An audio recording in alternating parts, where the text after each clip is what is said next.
Chapter 31 Body Escort Duty. The resupply helicopter was arriving in about 10 minutes, the last one of the day. The captain told me to be on it. I had about that much time to get back over to the 3rd Platoon and gather up my gear. Word had already spread back to them that I was going back to the world. To say it was surreal was a gross understatement. I didn't have the slightest idea what body escort duty was, and everyone wondered if it could possibly have something to do with Vanetsity. None of us had ever heard of a grunt being yanked out of the field in Vietnam and ordered back to the States on body escort duty. We all said quick goodbyes and good luck, and most of them admonished me with, "Don't come back, I wouldn't," and they all meant it. So late that afternoon, I caught a ride on the resupply chopper heading back in, away from the plain of reeds. The chopper was heading towards Dong Tam, but it diverted down to the Pink Palace to drop me off on their way. I needed to pick up orders there from the battalion HQ at the Pink Palace, I was told. From there, I could hop on a truck into Dong Tam the next day. Flying in that afternoon, I was confused. I had no idea what this was all about, but I felt elation at the same time. Looking down at the beautiful green rice paddies and the rivers of the Mekong Delta below, I felt as if I were being plucked out from hell on earth. I was excited, whatever the reason or circumstance, to be getting out of Vietnam, if only for a little while. I would deal with the situation when or if I ever returned. I pulled bunker guard duty at the Pink Palace that night and spoke very little of my situation with anyone. At Battalion HQ, I was given orders to report to the 9th Division Graves Registration Unit at Dong Tam as soon as possible.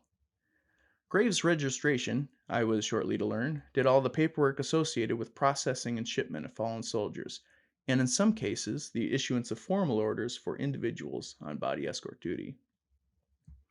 I learned it was the duty of body escort to oversee the transport of the remains of each individual soldier from the military mortuary to the funeral home of the deceased. The body escort also contacted and assisted the next of kin, assisting with funeral arrangements if needed, providing life insurance assistance, and attending funeral and gravesite services.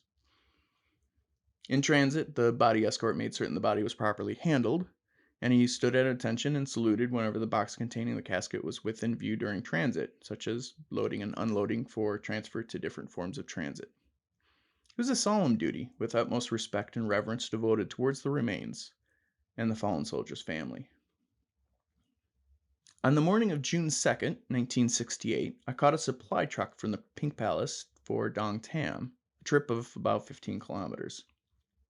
Upon arriving there, I found my way over to the Graves Registration Building.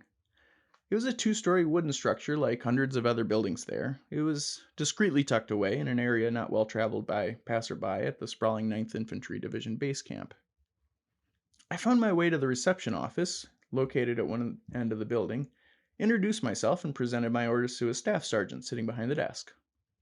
He was not a particularly friendly fella, as I recall, as he offered me to sit down. I was a specialist 4, E4, by then having been promoted from first class in early April. He shuffled through some paperwork on his desk in a matter-of-fact manner for about 30 seconds and then stopped and looked at me. He said, "Do you know a soldier by the name of Corporal Daniel Lee Powell?" Still not getting it, I replied, "Yeah, sure, he's my best friend. He's up with the unit up north." Without a moment's hesitation, the staff sergeant said flatly, "Corporal Powell was killed, and you have been assigned to escort duty for his remains." I sat there in shock for a minute before asking, "When did this happen?" Looking down at papers on his desk, he answered, 26th of May, hostile action.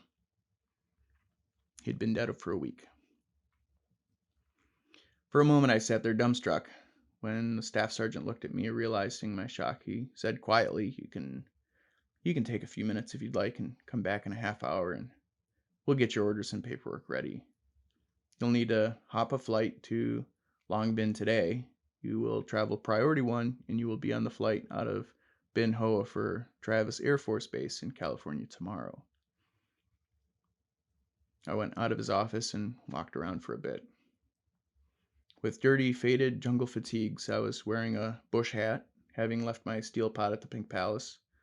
I was carrying the M16 I got in trade from Pope for my M60 machine gun a little more than 24 hours earlier. Infantry in Vietnam kept their weapons everywhere they went, 24 hours a day, checking them at the door only at service clubs on larger bases. Walking about, I thought of the details of the past 24 hours and about how life had taken such a sudden and astonishing turn. I thought about Danny Powell and wondered how he'd been killed. I returned to the Graves registration unit in a half hour and was seated in a folding chair next to the clerk typing out paperwork with instructions and orders I would need. The clerk was one of several sitting side by side on swivel office chairs at partitioned off workstations, their backs to a walkway. He was a nice kid who was probably 3 or 4 years older than my 19, but he seemed like he was younger than me. All of the clerks in a row were busy at their workstations, typing away, sharing office conversation about the paperwork of remains of the dead they were working through. As I sat there, the clerk next to the guy processing Danny's papers looked up and absently said to no one in particular, "How do you pronounce this guy's name? Yet City?"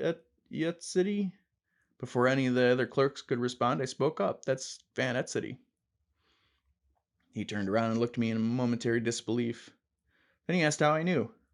I told him that Etzity was my assistant machine gunner. He paused for a few seconds and asked, "Well, do you know Oscar Phillips too? I think those two guys were in the same unit." I stared at him for a moment, just thinking, holy crap, Oscar Phillips is dead too. I really thought Phillips was going to make it. Then I thought again about those bullet wounds in his lower abdomen and realized they had been much worse than I allowed myself to believe. Oscar Phillips had survived for only 1 month and 27 days of his 1-year tour of duty. I told the clerk that Oscar Phillips was in my squad. He had been on an operation out in the Plain of Reeds. He looked at me for a minute, and then he told me he was sorry, and then asked me what the hell was happening out there. These clerks processed the name of the dead every day, but they almost never happened upon anyone who actually knew any of them. He said this was the busiest they had been since he had been working in Graves registration, and told me the 2nd of the 39th, our sister battalion, had a very large number of KIA from the same area the day before. 30 minutes later, I walked out of Graves registration with Danny Powell's file in a thick, sturdy envelope and $400 in travel cash, and headed for the airstrip at Dong Tam to catch a shuttle flight for Long Bin. I wondered how the hell the Army had managed to locate me out in the Plain of Reeds, and wondered even more how I had been assigned this temporary duty that plucked me out of the middle of a war to travel halfway around the world to bury my best friend.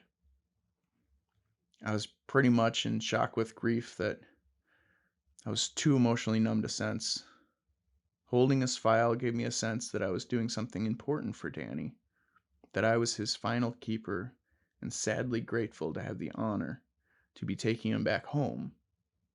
And I wept dry tears of disbelief as I walked out of there.